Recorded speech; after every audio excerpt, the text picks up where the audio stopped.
ഇന്നലെ രാത്രി നിങ്ങളൊരു കളി കണ്ടാണ്. ഞാൻ ജീവിതത്തിൽ ഒരു ടീമും തോറ്റിട്ട് ഇങ്ങനെ ചിരിക്കുന്നത് ഞാൻ കണ്ടിട്ടില്ല. ഒരു ടീമും തോറ്റിട്ട് ഇങ്ങനെ ചിരിക്കുന്നത് ഞാൻ കണ്ടിട്ടില്ല നജ്മ.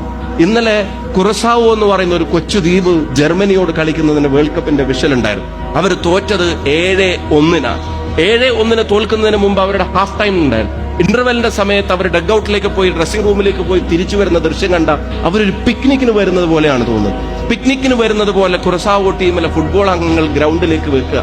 ജർമ്മനിയെ പോലുള്ള ഒരു അധികായന്മാരെ നേരിട്ടിട്ട് 3-1 അവർ പുറകിലാണ്. അവരടിച്ച ആ ഒരു ഗോളിന്റെ സന്തോഷം ജർമ്മനി അടിച്ച 7 ഗോളും തൂക്കി നോക്കിയാലും കിട്ടാത്ത തരത്തിൽ കുറസാവോ ദ്വീപിലെ ആ ആളുകളുടെ ഫുട്ബോൾ പ്രേമികളെ ഗ്രൗണ്ടിൽ ലൊക്കേറ്റ് ചെയ്യുന്നത് അതിനേക്കാൾ ബുദ്ധിമുട്ടായിരുന്നു ലോകത്തിന്റെ മാപ്പിൽ ഈ ദ്വീപ് എവിടെയാണ്, കരീബിയൻ കടലുകളിലുള്ള ഈ ദ്വീപ് എവിടെയാണെന്ന് കണ്ടെത്താൻ.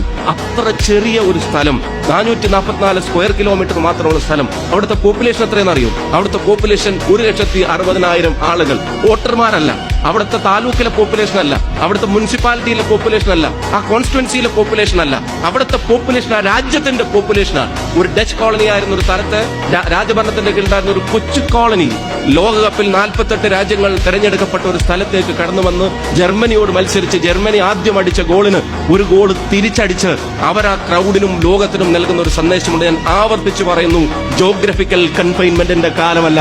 മലപ്പുറത്തു നിന്നോ തമനൂരിൽ നിന്നോ പോത്തുകല്ലിൽ നിന്നോ ഏത് ഗ്രാമാന്തരങ്ങളിൽ നിന്നും നിങ്ങളുടെ കഴിവിനോട് നീതി പുലർത്താൻ നിങ്ങൾ തയ്യാറായാൽ, നിങ്ങളുടെ അംബീഷനെ, നിങ്ങളുടെ ഡ്രീമിനെ പ്ലാൻ ആക്കി അതിന് വർക്ക് ചെയ്യാൻ നിങ്ങൾ തയ്യാറായാൽ, നിങ്ങൾ കമ്മിറ്റഡ് ആയാൽ, നിങ്ങൾ പാഷനേറ്റ് ആയാൽ, നിങ്ങൾ വീണുപോയാൽ അവിടെ എഴുന്നേറ്റ് നടക്കുമെന്ന് ഉറച്ചു തീരുമാനിച്ചാൽ